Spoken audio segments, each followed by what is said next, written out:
The following may contain offensive language, adult humor, and or content that some viewers may find offensive. The views and opinions expressed by any one speaker does not explicitly or necessarily reflect or represent those of Mark Radulich or W2M Network. Please listen with caution, or don't listen at all. TV party tonight! What? TV party tonight! Oh, we got nothing better to do than watch TV and have a couple of brews. Don't want to talk about anything else. We don't want to know. We're dedicated To our favorite shows. Oh, my circuit! Everybody loves Hypnotoad. Scary dog! Dancing at Blurnsball. Futurama! Good evening, and welcome to the first TV party that I've hosted for the year of our Lord 2025.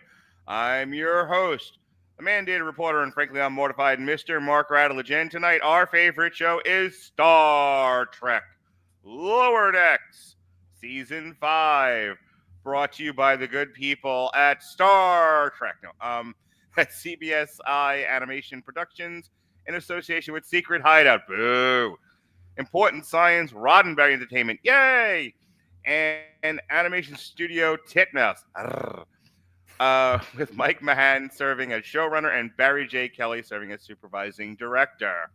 And joining me to discuss Star Trek Lower Decks is my Star Trek buddy, longtime friend of the show, and it's been way too long since we had a sissy slap fight on the Acolyte. Ladies and gentlemen, David Wright, how do you do, sir? I'm doing good, Mark. Yeah, no fighting tonight. I think this is going to be pretty sticking to the rules. No need for a ref this time around. we're not gonna get a fisticuffs. Yeah, no, Just duel of 30 paces. Yeah. No lightsabers on this show, thank God. Let's talk about phasers. Yay. I have to say, because I was thinking about it before the show started tonight, that I really do have to pay you a compliment and thank you, and not because of the last show, but because what happens on the Acolyte podcast stays on the Acolyte podcast. That's right. I have a tendency to, I kind of said this the other night, so I'm going to slightly alter it, but I have a tendency to kind of point at everybody else and go, you're all in a bubble. You're all in a bubble. Why don't you live a little? Why don't you step outside your comfort zones, you pansy scaredy cats? And then there's me going, but I don't want to watch that. That sucks. That's network TV. That's this. That's that. You're the one that took the Downton Abbey movie off the schedule. Not married to Melissa anymore. I don't want to watch. I'll do it for you. Great segue. No, it's fine. I didn't even know there was another movie this year. Oh, you didn't know that? I made that joke. Yeah, no. I don't pay as close attention to Hollywood as you do. So it's like, that's fair.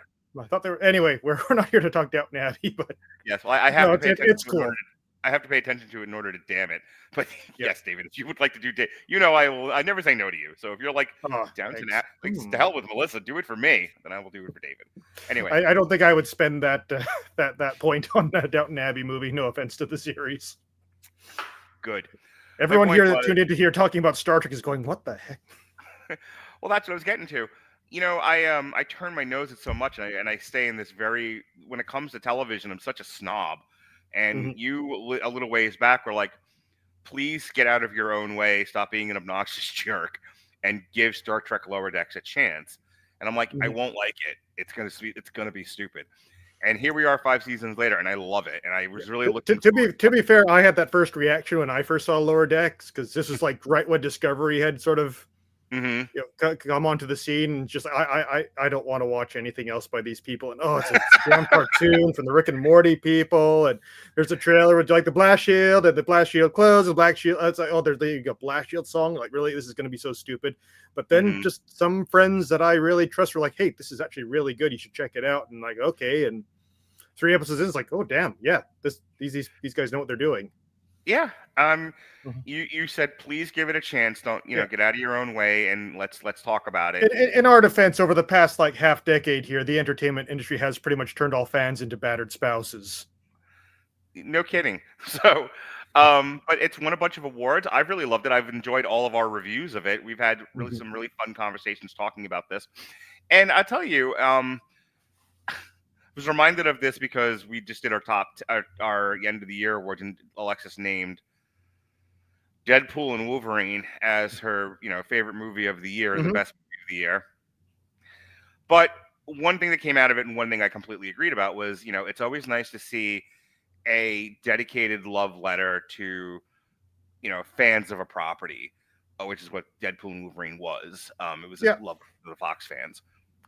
This really was a love letter to Star Trek, and it's been Yeah. nice. It was handled with care and appreciation, and the people, there was just enough. Like hands off Mhm. that they could do this without it turning into Discovery or Yeah. Picard.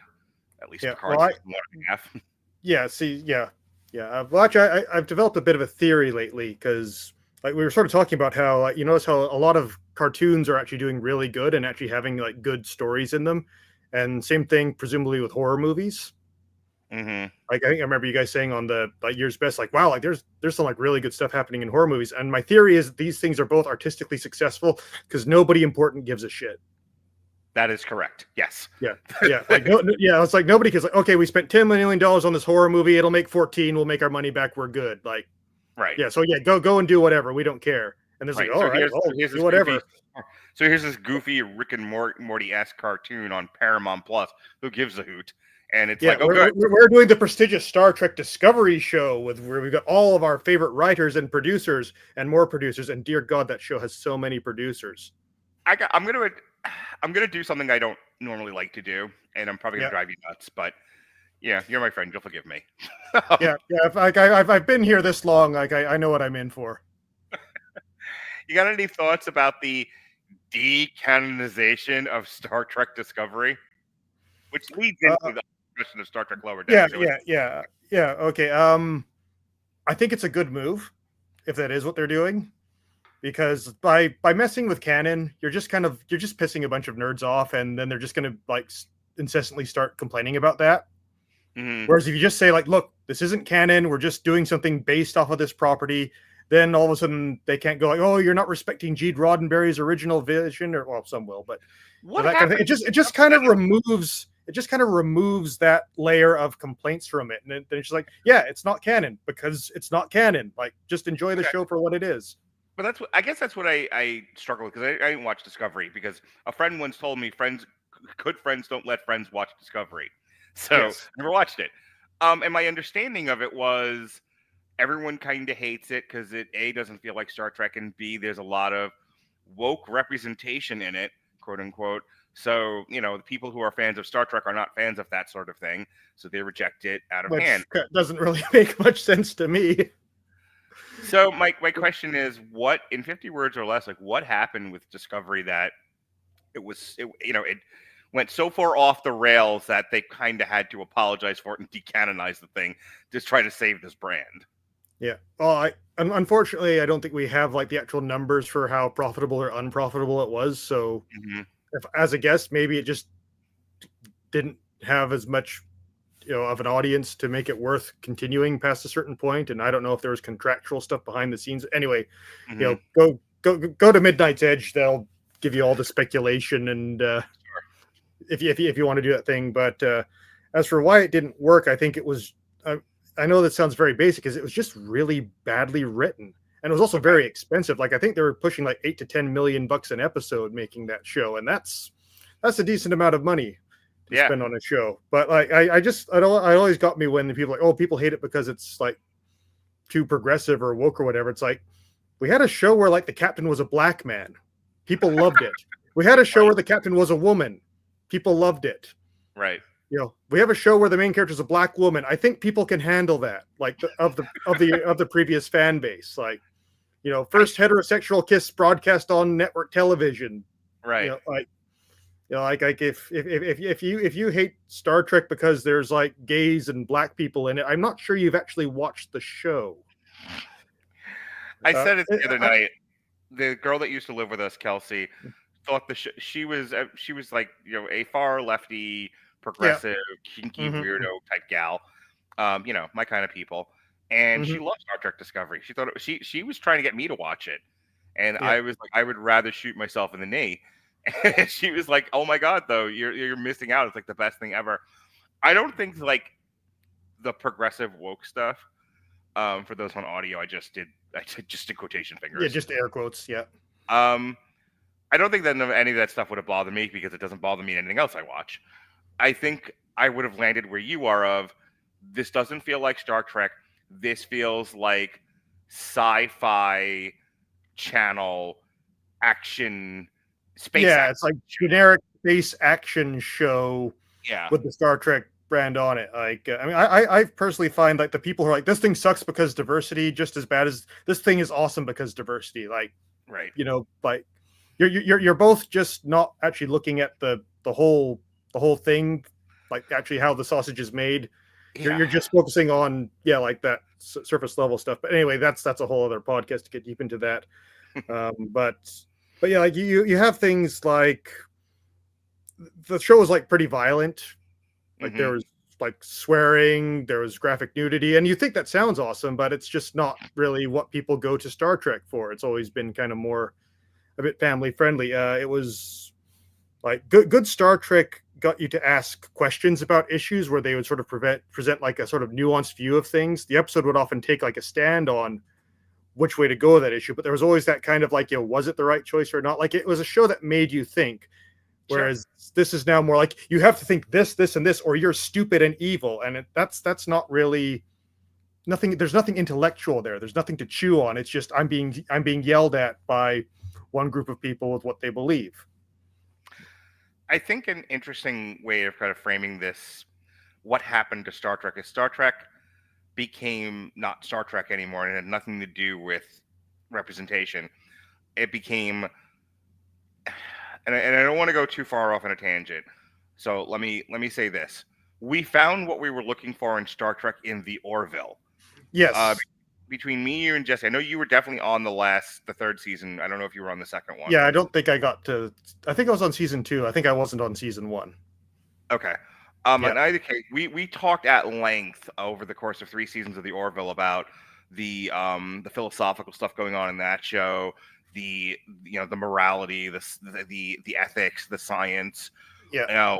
And everything that we like about Star Trek Yeah. was in the Orville, and that's why we kind of fell in love with that show. Yeah, just as a quick example, like they had this long-running plot line through all 3 seasons, pretty much, of one character basically being trans and coming to terms with that versus like their society's, way of looking at things. And again, I don't want to get into it, but it was like, it was they worked really hard to tell that story and also deal with all aspects of it, on both sides of the issue, and they tried to give them a pretty like strong argument on both sides. One of the things that came up, I swear I'm not doing this on purpose, but one of the things that came up in the Acolyte was, people want Star Wars to be fun. They want it to be fun, fantasy action in space, and that's not Star Trek either. And there seems to have been this belief, which is I think why Lower Decks works as well as it does, because it doesn't do this. People know that we are going to review the show. Yeah, we are going to get there. Momentarily. Yeah. I think they thought Discovery and the fans of Discovery would be like fans of Star Wars. Don't you like action? Don't you like? And I love you have you are low-key one of the funniest guys on this network. I have my moments. Paying you lots of compliments tonight. Yes, thank you. I don't want you to leave me again. I won't. I didn't abandon you, Mark. The schedule did. That's fair. Star Trek, shoot him in the fucking face. I want that on a T-shirt. Like you said that once, and I died laughing. Yeah, and I'm not sure that was entirely that I original. think is what killed Discovery. Yeah, but like you look at the subtitles of the Star Trek shows, right? Star Trek, that's the first one. Star Trek the animated series, it's an animated series. Star Trek the Next Generation, it's a new crew on like a generation removed. Star Trek Deep Space Nine occurs on a space station called Deep Space Nine. Star Trek Voyager, a ship stranded out in like the other side of the galaxy, having to go on a voyage back to home. Star Trek Discovery, it makes you think of like, oh, they're going to go out and explore and find new things. No, it's just them all screaming and shooting things in the face. Like that should be the name of the show. Star Trek Shotgun Blast. Yeah. But I think like I was mentioning how like they had like this whole big sort of trans narrative through the Orville. In Star Trek Discovery, they just have like a non-binary Trill character lecture everybody about their pronouns, and I think that's just when people just like, I'm out. You have to be making that up. That's got to be. I am not. Ugh. And also the ship like has a super powerful, faster than light travel device that runs off of mushroom spores and torturing small animals. I am not making this up. I swear. I need 50 words. I need you to just give me 50 words, and I will. Yeah. And I promise you, if you give me these 50 words, I will move this on. Okay. I was at a party for kinky people. Right. Ways back. Yeah. And we're fun kinky people having fun kinky conversations. Yeah. And one person used the wrong pronoun, and the half-naked girl who was talking to us stopped the conversation cold to lecture him about the right pronoun to use. And you could feel the air leave the conversation and our interest. Yeah. And then she wondered why we weren't paying any attention to her anymore as we drifted away from her. Yeah. And that is my best explanation for why Star Trek Discovery didn't work. Yeah. I have a saying that I think applies to the broader conversation at large, which is you can be right about something, but you can be such a dick about it that it doesn't matter. Oh, you've met my dad. Star Trek Lower Decks. Okay, yes. Well, we'll see how canceled we both are after this discussion, but Star Trek Lower Decks deals with the multiverse. I think it's either the first or second episode. It's kind of a running plot through the season, but it's really like they set this up right at the beginning, and it's the through thread that gets us all the way to the finale. They do the mirrorverse thing, but this time they deal directly with the concept of the multiverse, and the show ends with them establishing kind of a Deep Space Nine with what is it, Space Station 80? Yeah, Starbase 80. Starbase 80, yeah, sorry. Yeah. And it's going to be, and it kind of acts the way that Deep Space Nine was set up, where once they figured out like the wormholes, they were like, oh my god, this way far out neglected space station is now Grand Central Station, because and it's our doorway to this other quadrant. This is now very important. Same similar concept here. They establish a doorway to the multiverse, which is how they decanonized Discovery, by the way. And that's where the show left. I just wanted to get your thoughts on that, only because like culturally, because of what happened with Marvel and some other stuff, we really like different facets of fantasy and science fiction culture really jumped in with both feet into like the multiverse stuff, and nobody seems to have been behind them. Like we're all like, who gives a fuck? And we hate this. And I was curious to see like what your reaction was when you saw that that's where they were starting it and that's where they ended it. I mean, Star Trek's nothing like multiverses are nothing new in Star Trek. Of course, there's the mirror universe. That's the most famous one. But there's been other episodes where they see ships from different realities. I think there's one episode where Worf starts jumping between realities, and at the end there's like 1 billion enterprises all in different continuities that he has to sort of put everything back together to restore the timeline, kind of thing. But so this isn't anything new. Even I think the issue with multiverses is like if it's used well in a good story, I think people are fine with it. A lot of the time it just seems to be jingling keys, like, oh look, there's this from that thing and this from that thing. Like Deadpool and Wolverine is a great example. Now, I mean, there was a point to that movie. Sure. Not a huge point, but still, there was a point. I mean, it's a Deadpool movie. What do you expect? We want to see Ryan Reynolds swearing like beat people up in gory fashion. That's fine. It is what it is, and I love it for that. But yeah, like you can kind of use multiverses to sort of say, oh, look, we're bringing in this actor from this character, and it's a good way of getting nerd speculation going. Like, remember how gutted you were at Doctor Strange 2 that, like they're going into the multiverses, like, oh, there's like 5 people from the different multiverses. That's it. Yeah, it's always so much more. To bring somebody back. I go, look, Yara's back, and yeah, shit like that. Yeah. But the last thing I'll say about multiverses in general is I think it's also just a way that you can canonically alter canon, like with what they tried to do with the Flash movie, where it's like, oh, the Flash just messed the timelines, and now we can get rid of the Snyderverse because that didn't become profitable. That actually is a great segue into what I wanted to say.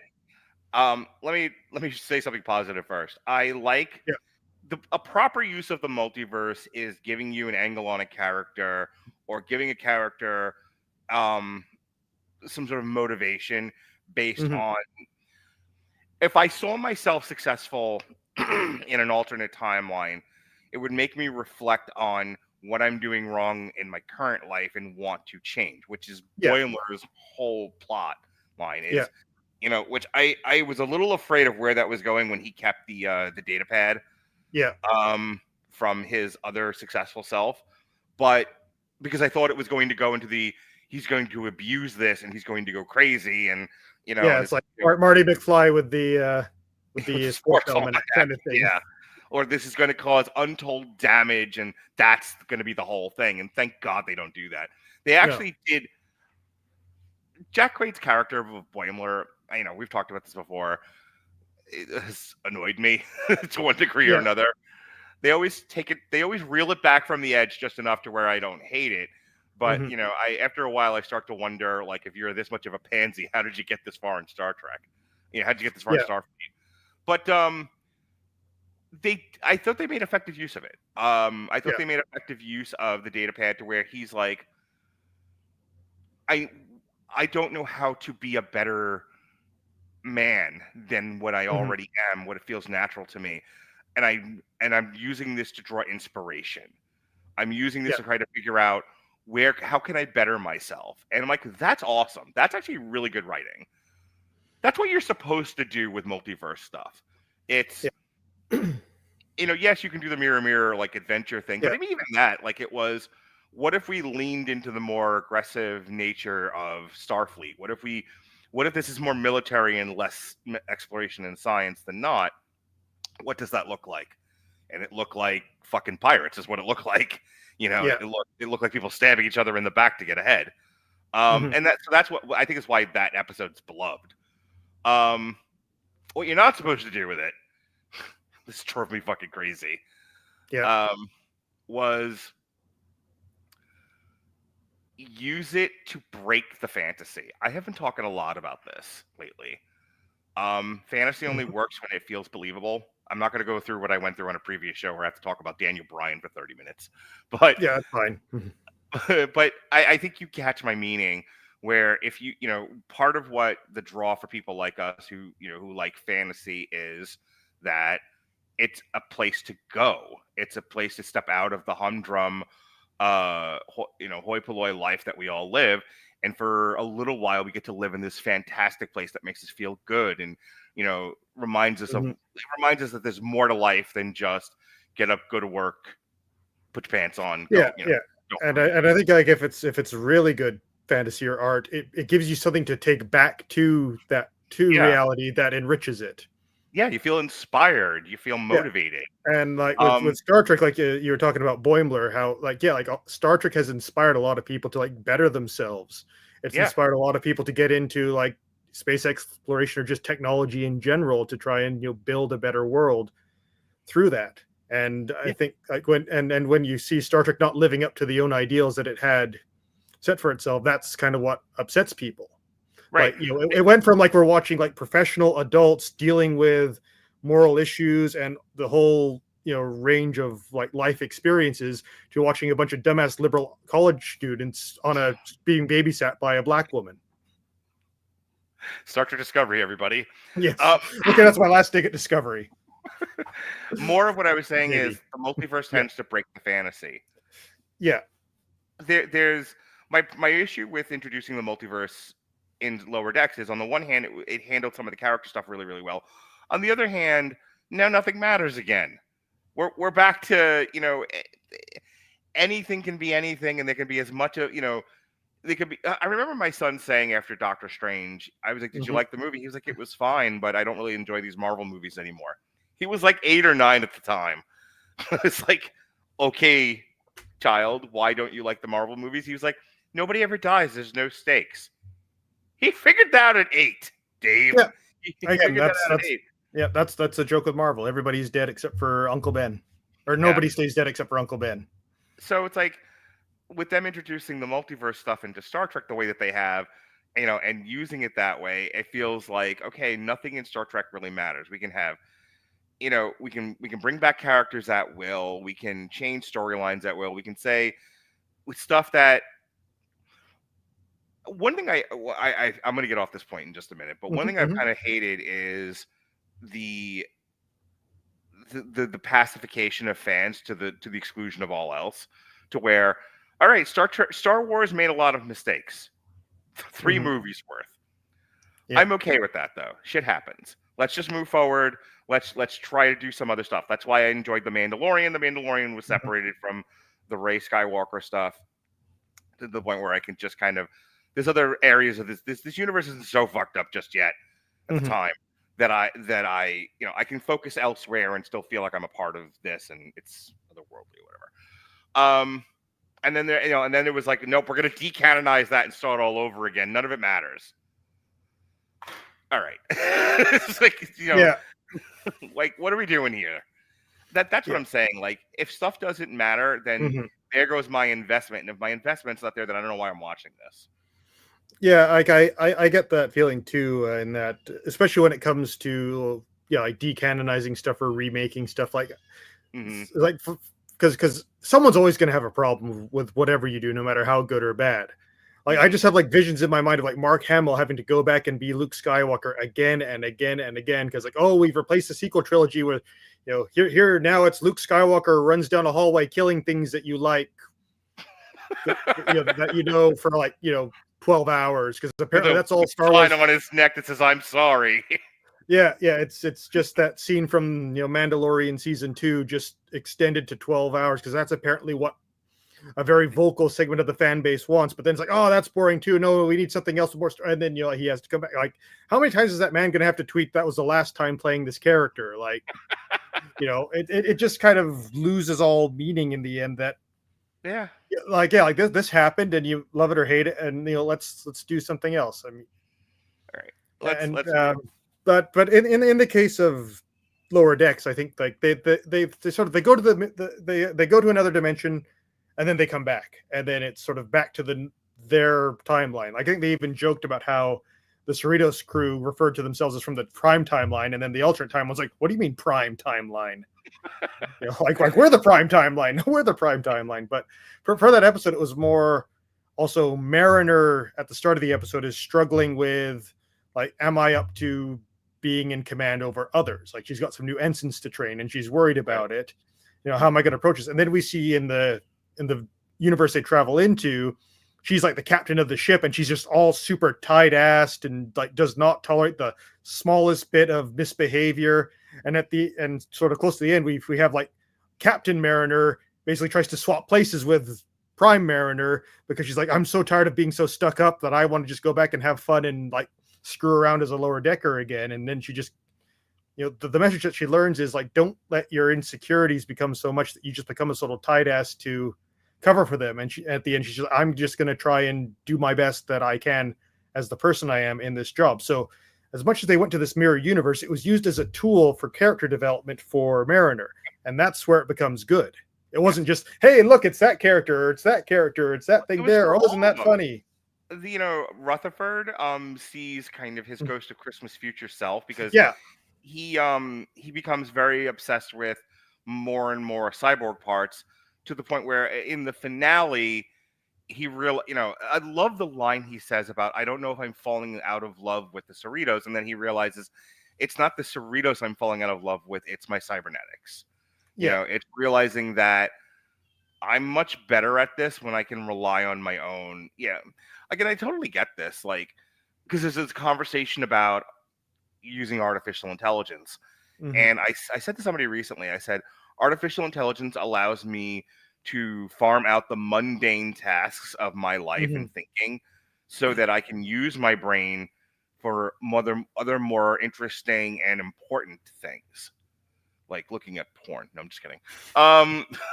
But no, in all seriousness, like, I have found over the last 6 months or so that, Jesse kind of turned me on to using ChatGPT and Notebook LM and all of that, that so much of my time and energy was spent on doing a lot of mundane stuff for this podcast and for work. And now that I'm not having to expend brain power doing it because I farmed it out to ChatGPT, I'm first of all so much happier.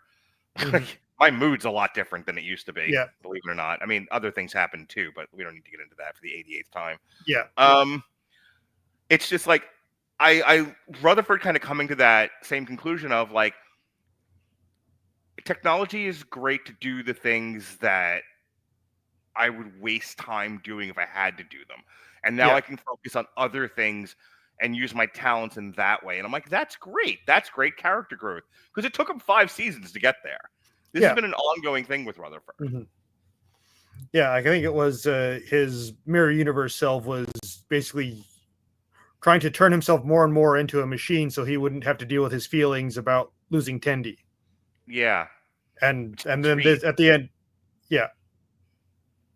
and then at the end he kind of realizes that, no, like, I need to stop leaning on my implants and actually just be myself and enjoy just the challenge of being human and dealing with the Cerritos. And then at the end we also have him, like, being way more attracted to Tendi than he was before, because he doesn't have an emotional regulator in his head anymore. Which was adorable.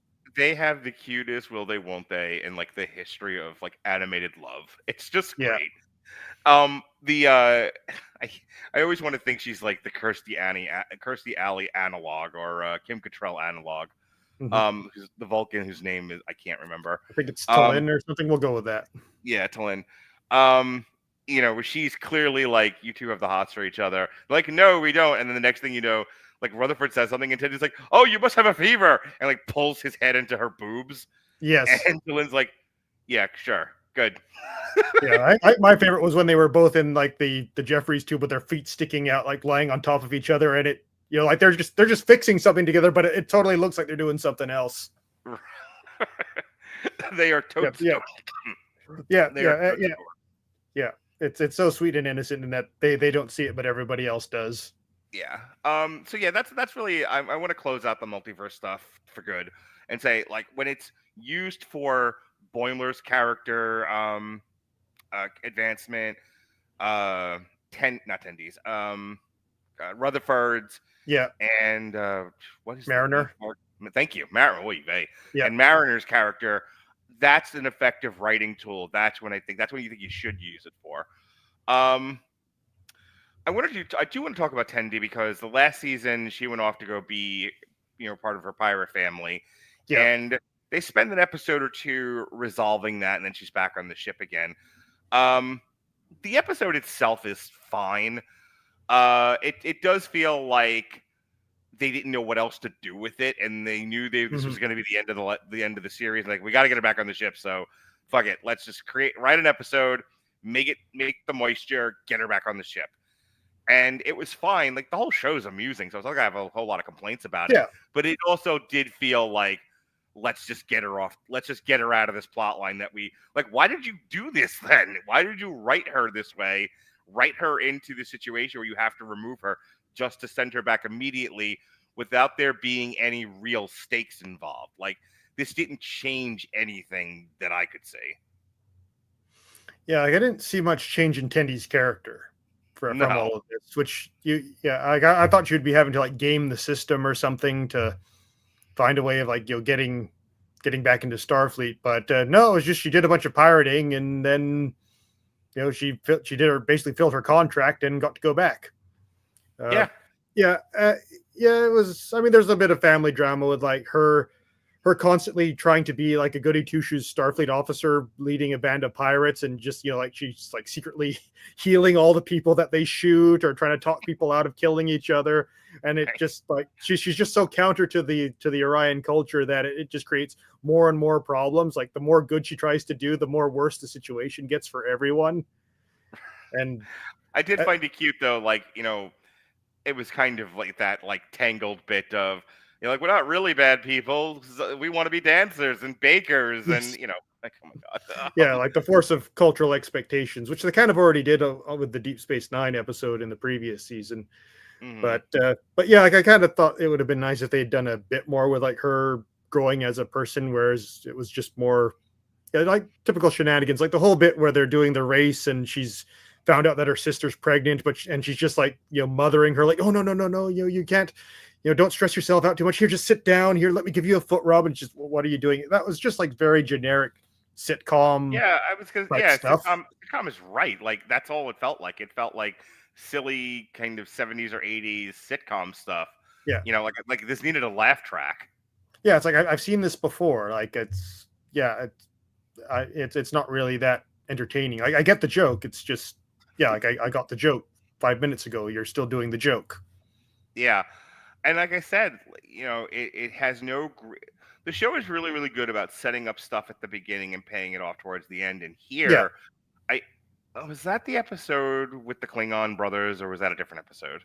I think that was a different episode. I mean, Okay, because well, it spans 2 episodes, and it's just kind of these 2 things are happening at the same time. Yeah. Well, that's my point. Like, it might have been the Klingon brothers. Greater significance to me, Like I said, like they're usually really good about like weaving things in, throughout the season. And here this was one of those examples of like, we just need to write ourselves out of this. Like I don't know if maybe there was a different intention, which almost the way it feels. Yeah, like it works better if you focus on Rutherford and his dealing with Tendi not being there, and sort of the drama more on the Cerritos due to her not being there. That seems to be a lot more of like where the meat of that storyline was, whereas it was just like, well, we need something for Tendi to do in the meantime, and it may as well be funny. We're kind of a comedy show. Well, that's the thing, is they don't do enough with Rutherford either. Like, for me, his best stuff is seeing himself lost to technology and deciding to come back from the brink. He never really deals with the loss of Tendi. Yeah, he gets a little better, but then there's never really the sort of like I'm good now, I'm over it. I've learned to let go of. Also, could you imagine if he had come to the conclusion of taking off his cybernetics earlier than the finale? Yeah, and while she's gone, he gets the hots for Talon. Yeah, and that could be one. And comes back. Yeah, or even if he just like ditched the cybernetics and then she comes back and now he's got a whole new set of feelings and ways. His way of relating to her is now different, and he has to deal with that. Would be good too. I did actually quite enjoy Talon over this season. I think she really came into her own in this one. Yeah, talk about that. Like, because she didn't really, other than her observations of Tendi and Rutherford, she didn't really move me. So I'm curious to see what you're talking about. I wouldn't say that she moved. Like, she's not really one of the like driving characters of the show. She's more of a secondary character. But like her way of relating to the other characters, and sort of, this is a Vulcan who is sort of starting to figure out how humans work.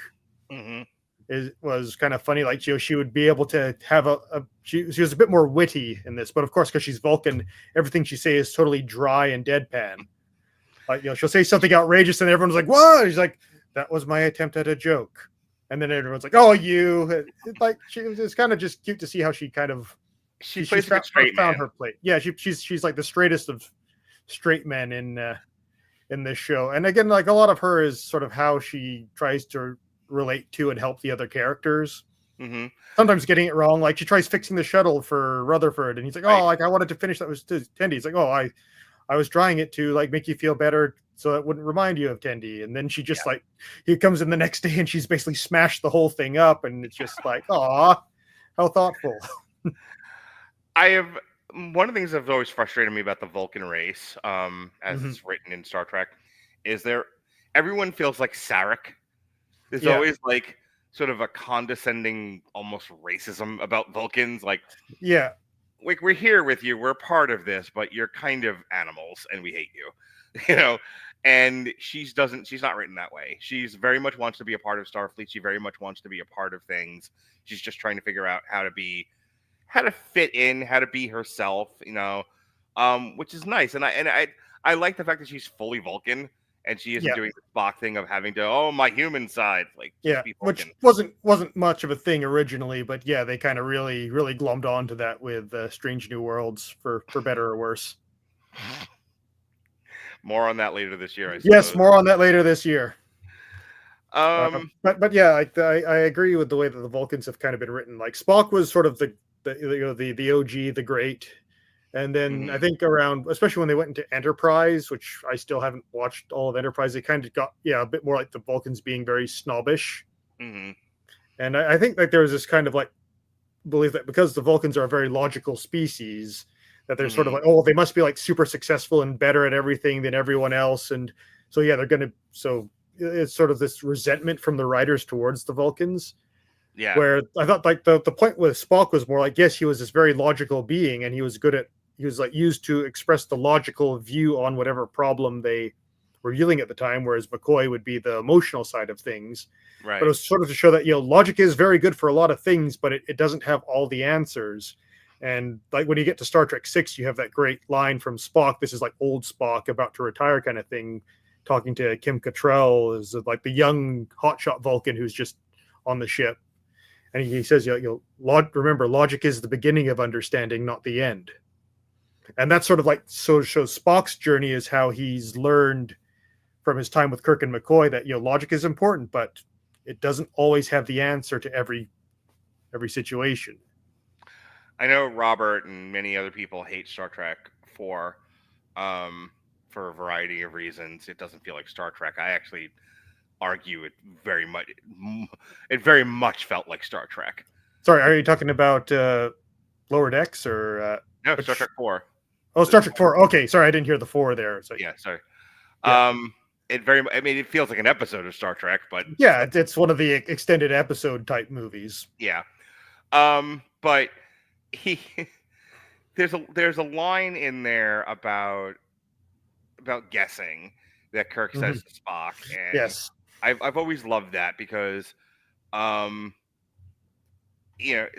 can't remember the exact setup, but Kirk walks away and Spock's looking at McCoy like, what the fuck?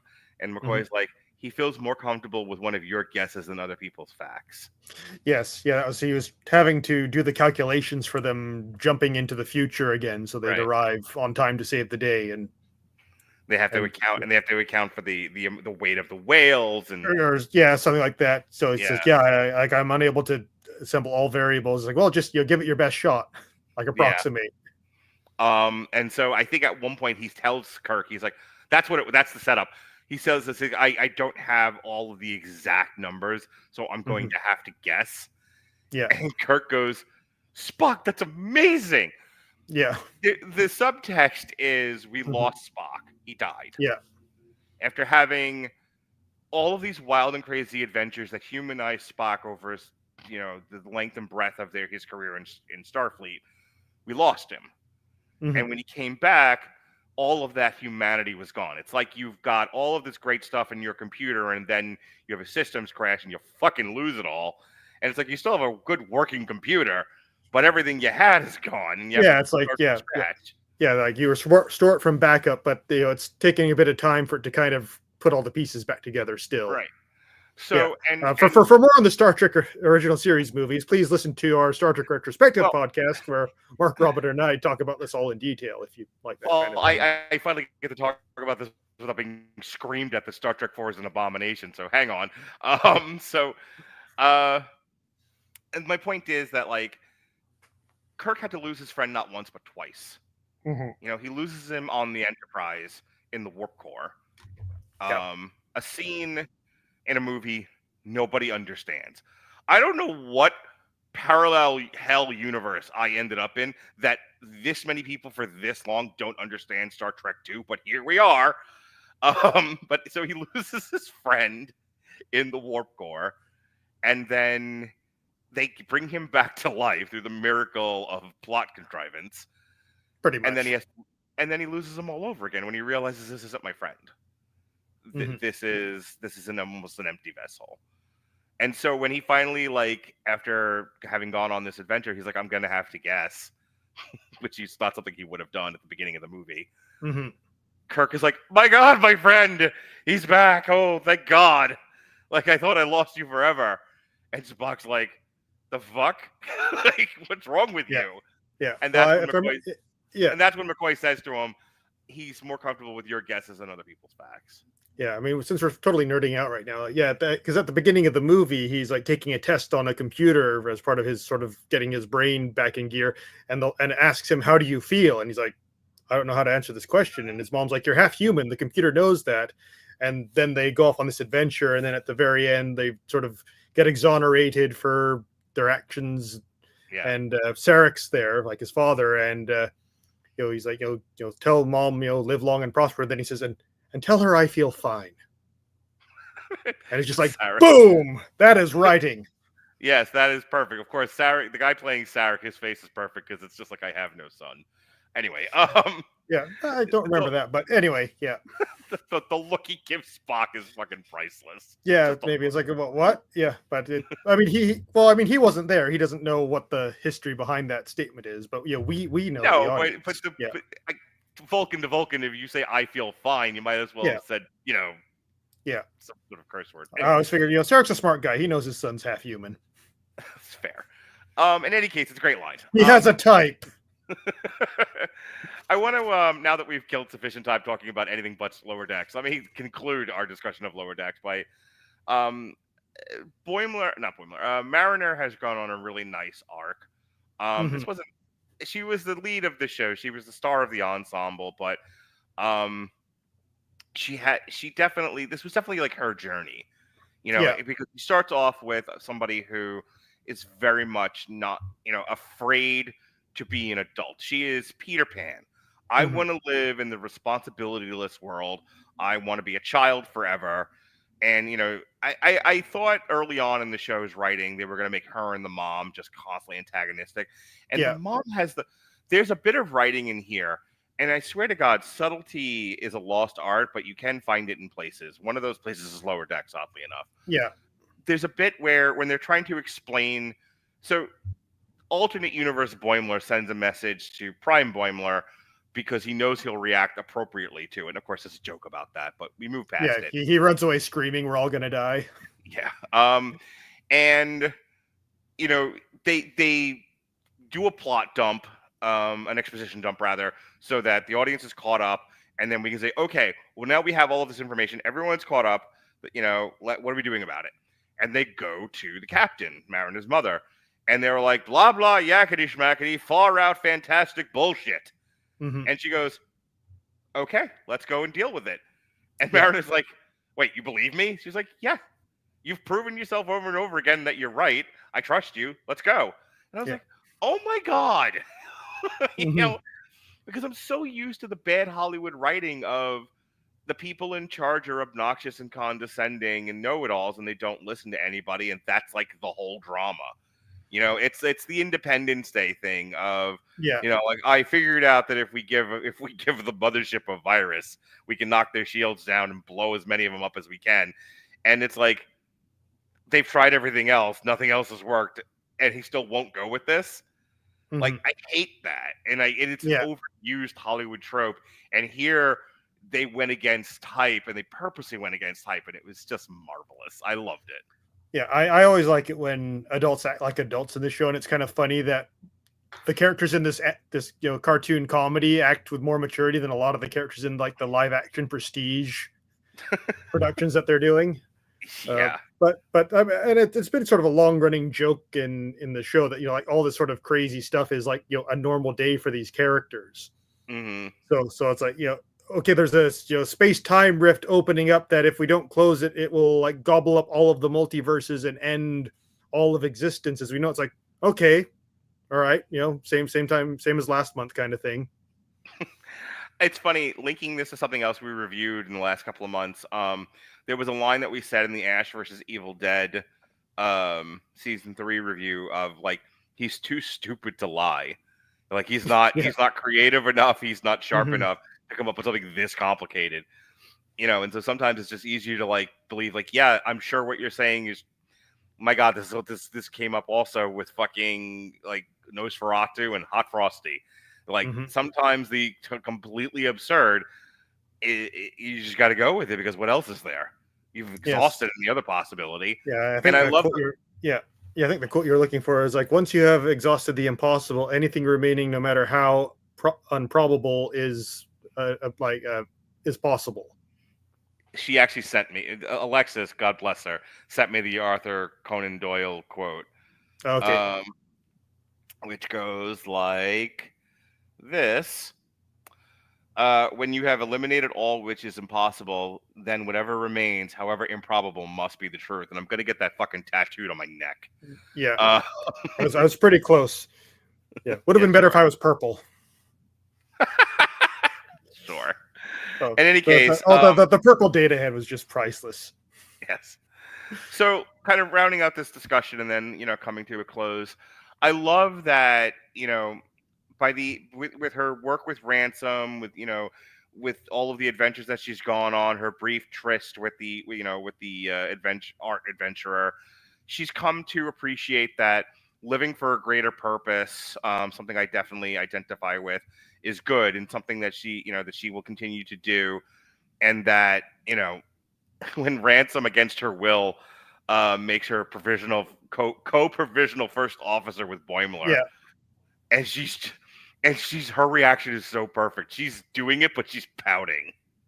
She's in the chair like fucking lips out to here. It's so good. Like that, like I have to give the credit where credit is due. As silly as Joe as this is, that was a perfect finale. Mom went off on her own adventure with her husband. Ransom's in charge, and Boimler and her are provisional first officers. And it's like, this was great. No notes. 5 stars in the Tokyo Dome. I'll give you the last word here.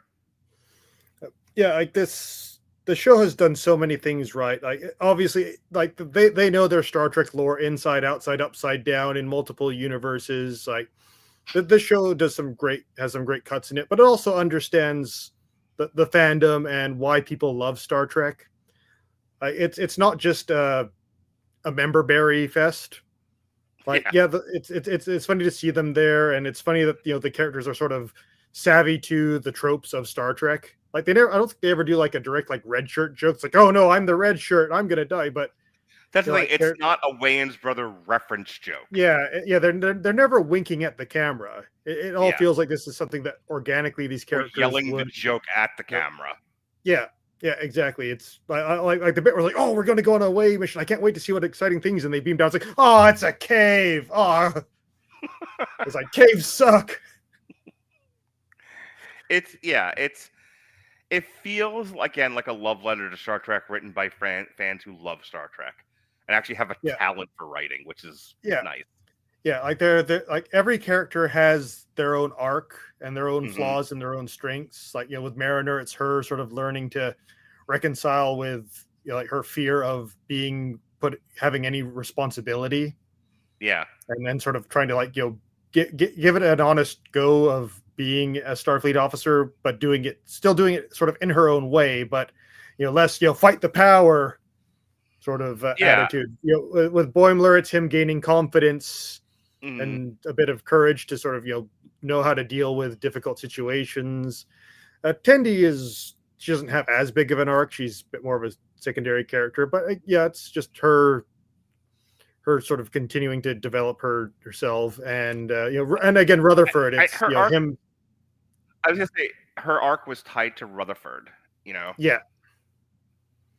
Not everyone gets like the biggest of arcs, but and like I love how like, even with like if they brought back a minor character from some obscure Star Trek thing, they would try and get the original actor back to voice the role.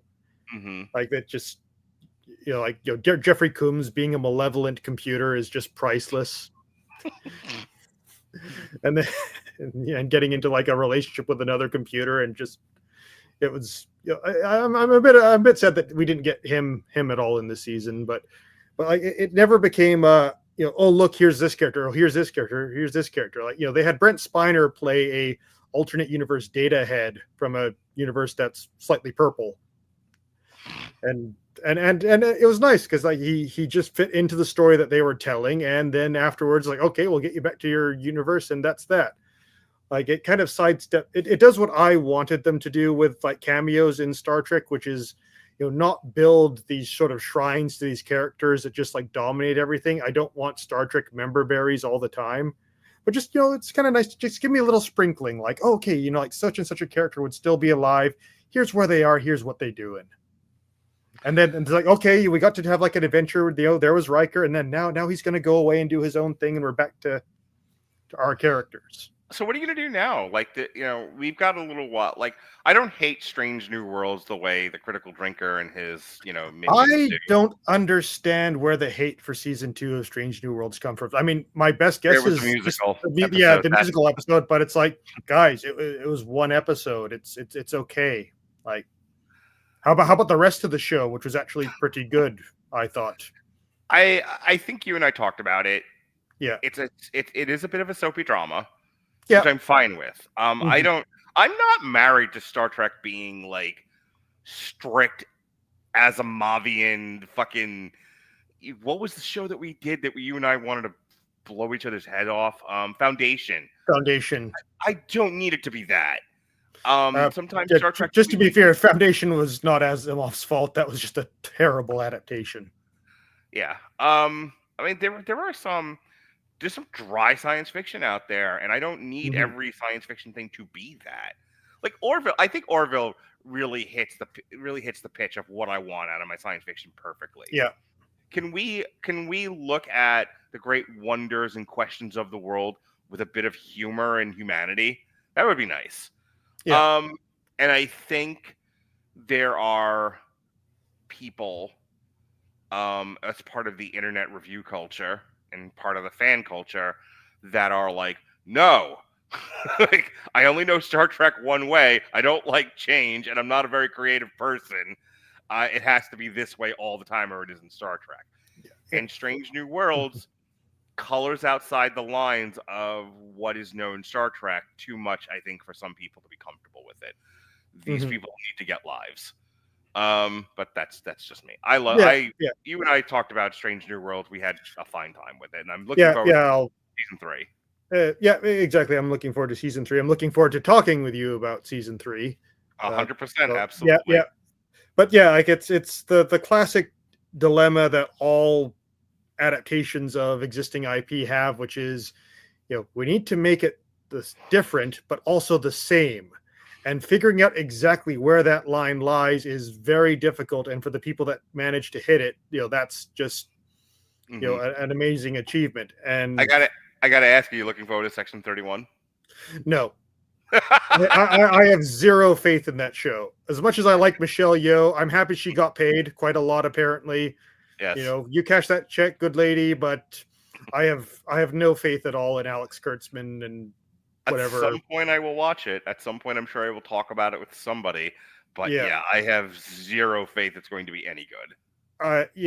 I've seen the trailers. It doesn't look like anything remarkable. It looks like a generic heist team, morally ambiguous action movie where it's just with like a very light Star Trek trapping on it. There was nothing really there to make me go, "Ooh, this could be interesting." It's just like, no, this is going to be generic slop set in Star Trek.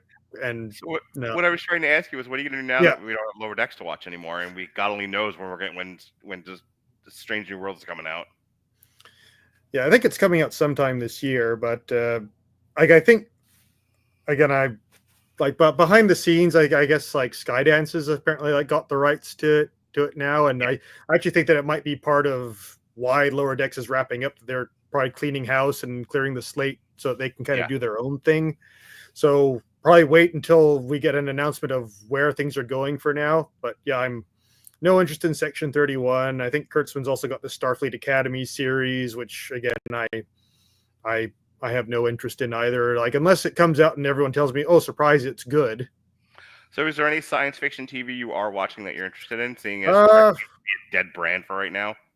yeah, well, it's gonna be quiet until the next season of Strange New Worlds, and we'll have to see what happens there. I'm watching Skeleton Crew right now, and I'm quite enjoying that. Good for There's, you. yes, there's almost no lightsabers. It's wonderful.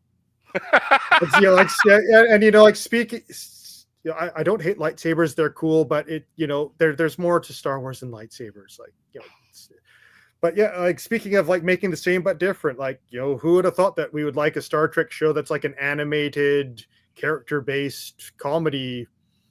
Who would have thought that like a Star Wars show, which is like Goonies meets Pirates of the Caribbean, would be pretty awesome? I didn't. I'm watching West Wing. That's what I'm watching. Yeah, no, that's cool. Yeah, but I think, was it Tawny Newsome? Like, I think Mariner's actress. She's trying to do like a Star Trek sitcom. I'm quite interested if that ever becomes a thing.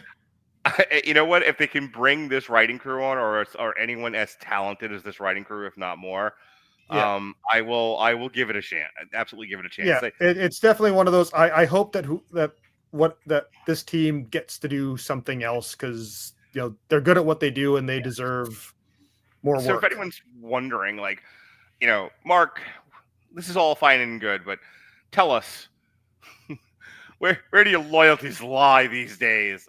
Star Wars has lost me forever. You've hurt me too badly. I want a divorce. I'm done with this. There's no going back. Star Trek, however, I still have hope for. That's where I've landed in the great war between Star Trek and Star Wars fans. I defected, and I am firmly in the Star Trek camp. Star Trek held out a little longer than Star Wars did. Yeah, I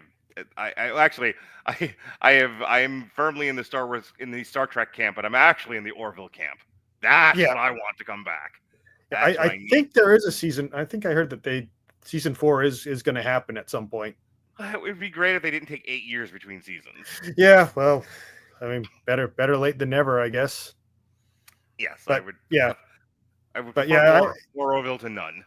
Yes, but yeah, certainly, I really enjoyed this show. It was a breath of fresh air. I laughed. I learned some things. It was, like I say, it was really well done. Maybe not like the most deepest cerebral of shows, but there was still some meat on it.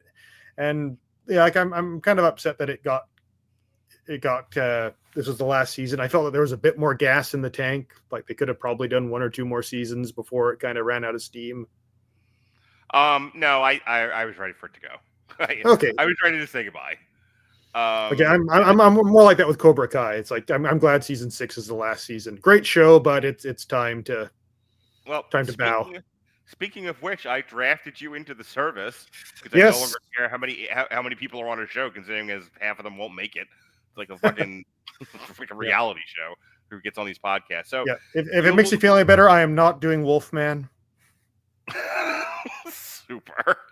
So the next time you will see David will be March 6th, and that is for our Cobra Kai season 6. I waited until all 3 parts came out to book this thing. Yeah, thanks, because scheduling is a bit difficult with a baby. I hear you, pal. I hear you. Yeah, so, I know. You took a year off when you had another kid. Hey, Mark, remember the Jonas Exodus? This was a real thing, everyone. It was a few months, yes. Yeah. Yeah, I understand. Baby. Yeah. Are you coming on any Damn You Hollywoods anytime soon? I don't think there's anything Damn You Hollywood wise immediately. Maybe Captain America. Are you still doing Marvel stuff, or has Marvel lost you forever? No, they haven't lost me forever. I'm interested in Thunderbolts mostly because Florence Pugh is just so damn good in that role. She is fun. God. I'm gonna go see Captain America. I'm gonna go see it with an open mind, but as we've talked about, I can't imagine it makes money if they've spent too much at this point. So it's kind of, for me, it's kind of a wash. I'm with you in that I think I'm crossing my fingers and I'm whispering it when Robert isn't around that I think Thunderbolts is going to be okay.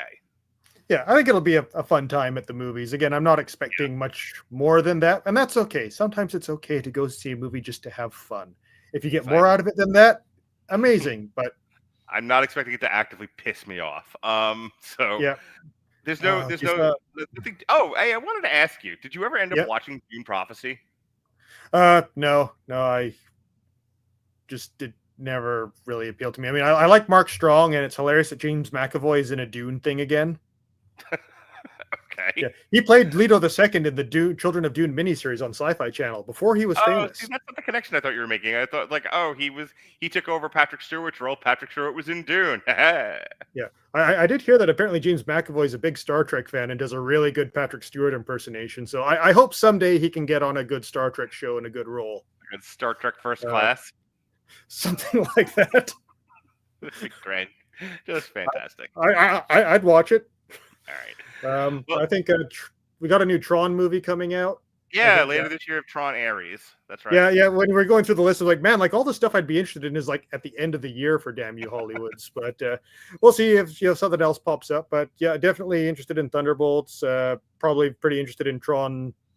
We'll wait until we get a couple of trailers in. I mean, it's Jared Leto is not a positive sign for any film. And no offense to Nine Inch Nails, but to have to follow up Daft Punk in Tron Legacy, that is, I don't envy you in those shoes. All right, folks. With that said, earlier this week we kicked off 2025 with the new Damn You Hollywood. This time we were looking at Nosferatu, which closed out 2024. So in 2 weeks we can finally review something from 2025 and get that ball rolling. However, this Monday. The Last Showgirl is one of those weird movies where it was in limited release in 2024, but it's in wide release in 2025. So which is it, 2024 or 2025? Inquiring minds want to know. In any case, because I'm trying to fit in as much Oscar stuff as we can, and that is the burden that was put on me by Alexis Haina, insisting we talk about adult movies years and years ago. We are doing a triple feature of The Last Showgirl, Honora, and Emilia Perez, much to Robert Winfrey's chagrin. So that's this Monday. A week from tonight, I will be on Movies That Don't Suck and Some That Do for their year-end review show, so I get to give my list all over again. Plus, finally, we'll be talking about The West Wing Season 1. So Aaron Sorkin-y. Just so Aaron Sorkin-y. I'm actually really enjoying it. Like, it was kind of a rough start, but I've enjoyed it so far, and I'm looking forward to talking about it with your best friend and Jesse Starcher. So it's like Aaron Sorkin did an Aaron Sorkin 2 Aaron Sorkin with an Aaron Sorkin. In an Aaron Sorkin, yes. Yes. All right. Dave, it's been a pleasure. I missed you much, buddy. Yes. I hope we'll get to record together soon. For David Wright, I'm going to bed. Be well, be safe, and behave.